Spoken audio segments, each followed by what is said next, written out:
Hello, my name is Larry Alley, and you're watching Vintage Machine-Made Marbles.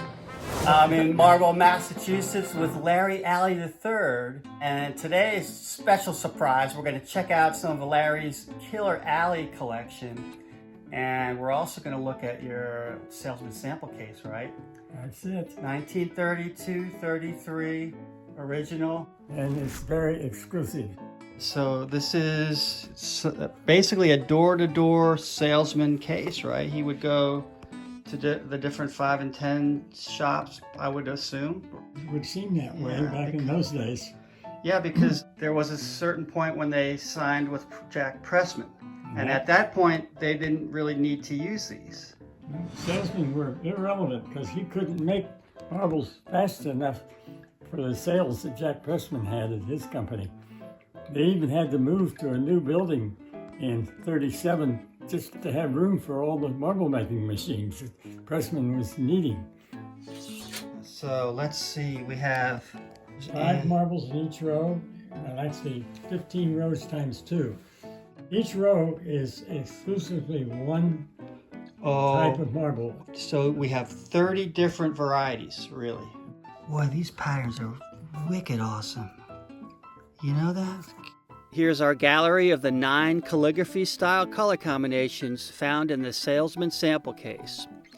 A lot of these marbles have a tendency to show distinctive calligraphy-like penmanship strokes to the swirl work. Take particular note of the miniature flame patterns and the sudden switchbacks and fine looping movements of the swirls. And while these color combinations are identical to the marbles examples found in the Ron Shepard case, there are other calligraphy color combinations generally accepted by collectors. This black and blue and this purple and lavender example would also be considered calligraphy style marbles. The term calligraphy is a marble collector's nickname and not a company marketed name. And as with many nicknames, the qualifications for calligraphy can be fairly subjective, depending on the collector's personal opinions. I like to see them scrambled and very busy. So for me, knowing that calligraphies are very early and ornate alley models, they're going to be stone cold rare. Here's a gallery of, while being very busy and attractive swirls, in my opinion, these would not make the cut for the calligraphy name. That being said, I wish you the best of luck in finding one, as they are likely the most sought after marbles out of all the West Virginia swirls. And actually, these whites, which probably show up as pure white on your camera there, Pretty white, are just as pretty as these, with the clear calligraphy that is in there. Oh, if you look closely at the pattern of the swirls. Found one like that at an antique shop for pennies, because nobody knew what was in it. Sure, you knew what we were looking at. Oh, here's the Superman colors. Oh, so these are alleys with the red, white, and blue. Oh, these are cool too. It's a transparent red, but there's some almost black there with transparent red, right? Which is probably just real dense red. These are nice too. These are pretty, these are 5/8. Oh. These are pretty big marbles. Yeah. Hey, they weren't worried about the cost of the glass back in '32. Only one more case has ever been found, and that was found in the late '90s at Vitro. I see. Is that the same one that Ron has? That's the one that Ron now has. Before he went on to be with the Lord. Yeah, I know, right? Which was a great loss to us, but not to him. Well, we're just grateful we were able to spend time with him. Nice. That one's a real hard one to get. This is the most common one right here. Okay. Everybody. And what's the date on this? 1933 to 1935. That's your grandfather's? That's my grandfather's business card. In a couple later years, when they changed the company name to Alley Glass and Manufacturing, and the name was changed, I think, because he was going to broaden out from marbles to even more things than just marbles and toy dishes. So here's some of your corals here with that bold pinks and coral colors. Here's an orange with a foggy kind of base. Here's another killer coral. These, you don't see these too often. These Ron calls these Halloween types with the black base. And these are cool because they got a little bit of a blue line, thin blue line in all of these. They're clear. And you have these with the gray base. Yeah. And you can see the little slices of clear in there with orange swirls. And peewees, right? Lots of peewees. Yeah. What were these used for? I think they were mainly used in one variety of a mosaic game. Oh. Some of your mosaic games take the regular 9/16 or so marble. Some oddball orange, white, and blues. Alley Agate, St. Mary's. All day long. Some more peewees.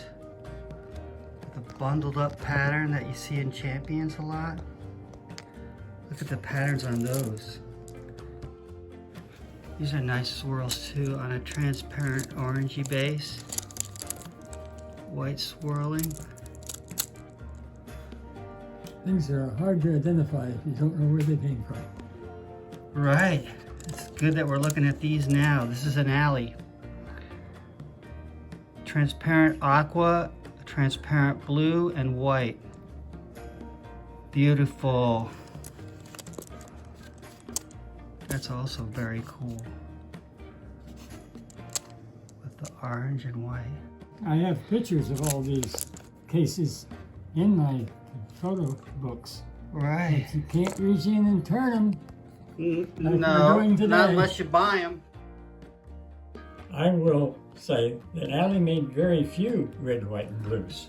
Good So point. so you got to be careful about identifying an alley as a red, white, and blue as an alley because chances are good it's somebody else's. But he did make them, He didn't just and I have them dug and from St. Mary's back at home. Yeah, he did make them, but not many. Alley did not make very many with one color of base glass and plus 2 colors of swirls. He stuck to one color. Oh, beautiful. These are a collection where I put together colored base glass. Yeah, so this is an all opaque colored base glass for the most part here. Yeah, and is that a Mountain Dew type? Almost, huh? Yeah, the Mountain Dews are in another case.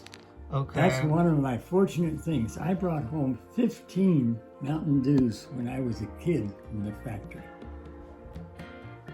15. I've sold or traded 2 or 3 of them. Yeah, they're impossible to find in the wild. No, not impossible. For me, they are. Oh yeah, for most of us, true. Here's a Superman type. That's nice right there. This is a good tray here. This is cool too. I gave Ron 2 Mountain Dews for that box of marbles. And that box of marbles is special because I don't know the man's name. Ron didn't record it, but he was the Canton, Ohio marble champion. Oh. That went to New Jersey, but didn't win back in the mid-30s.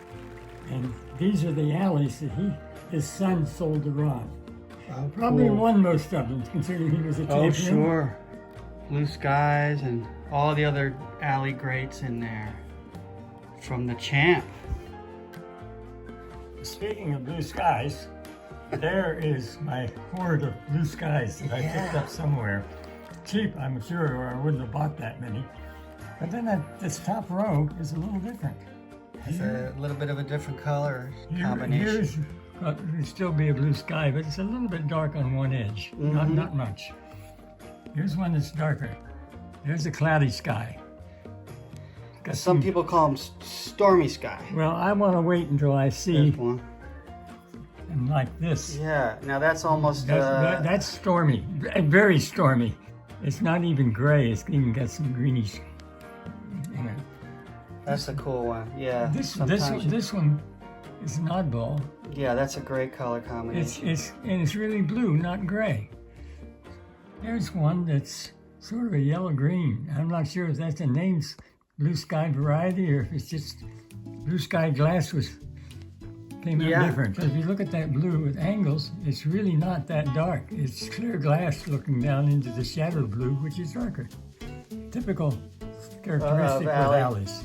And you have taters here, or am I just... I think those are taters, yes. Yeah. And taters have several different names as to what kind they are. Right. Which I'm not that familiar with. Tater is the way West Virginians say potato. Nice yellows here, huh? That's a really dark, bold yellow. Yeah. That tray I've just found them at random out in the wild. Right. Can't verify 100% that they're all alleys. But if Yeah. they're not alleys, they're alley lookalikes. Yeah, sometimes we never know for sure, right? I mean, more often than not. Look at this one, huh? That kind of custard base with a transparent red on it. There's Blue Lady. Some good patterns here. Really busy one here. Purple and white. Yellow, orange, custard, and red, and all on the same marble. That's a good looking marble. That's a good looking alley there too.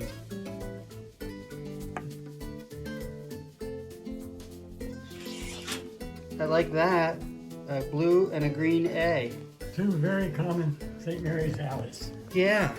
And what obviously was very common are those transparencies in there. Super scarce, right? I never see these. Well, you don't know. If you put it out by itself, you don't know who made it. I brought them home from the factory. I had a whole jar of them. So they appealed to an 8-year-old kid anyway. Yeah, and you pulled, these are straight out of the St. Mary's plant. Yeah, they're just sort of transparent based. Here's one that's a little more, Okay. a little more visible. A little more definition. It's clearer than some of them. Yeah. You can see the swirl better in that one. Right. Almost like wire pulls, like champion wire pulls. There's another one singled out. But there's nothing distinctive in there to tell you who made it. Hard to identify. Probably find a half a dozen other people that made them look just like that. And they've got a few And clear, some whites. and a few clear with maybe a little white and with more white. Yeah.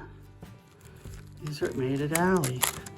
A clear base with a thick opaque white.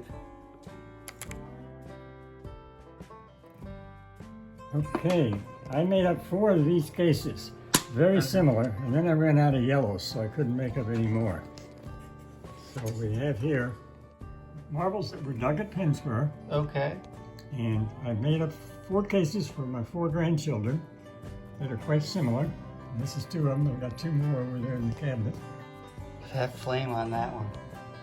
And I've tried to turn these with the good side up, but they Yeah. always get twisted. Yeah, this is a good representative of the majority of marbles that were dug at Pennsboro. Oh, there's those thick black and whites, the skeleton types. They should glow under UV light.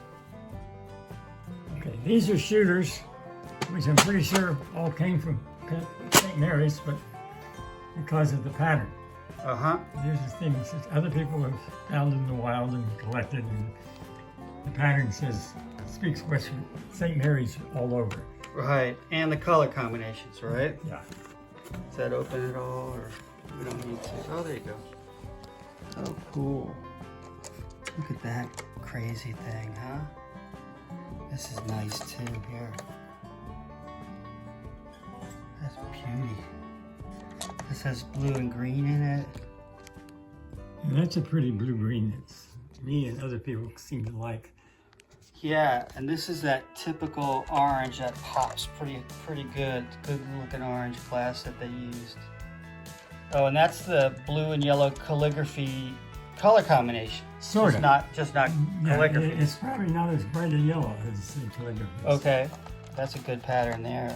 Yeah. Good flames here. They made some good flames in St. Mary's from time to time, but not as consistently as Fender's. That one's awesome. I like these little, all kinds of wiggles all over the place. Okay, Hop Ching Chinese checkers from Alley. And here's all our color combinations. You see the darker lines there?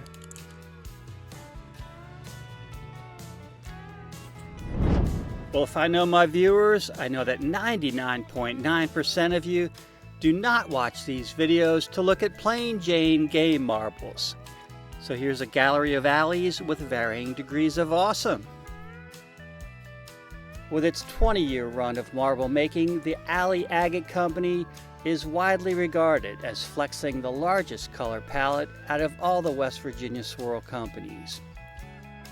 These 4 marble collages of super premium examples come courtesy of the Tim Tabor collection from Connecticut, showing some marbles that I'd love to get my paws on. Thank you, Tim, for sharing, and thank you, Larry Alley III, for sharing your time and your displays. If you like this video, please give it a like and share it with your friends. And thank you for watching Vintage Machine Made Marbles.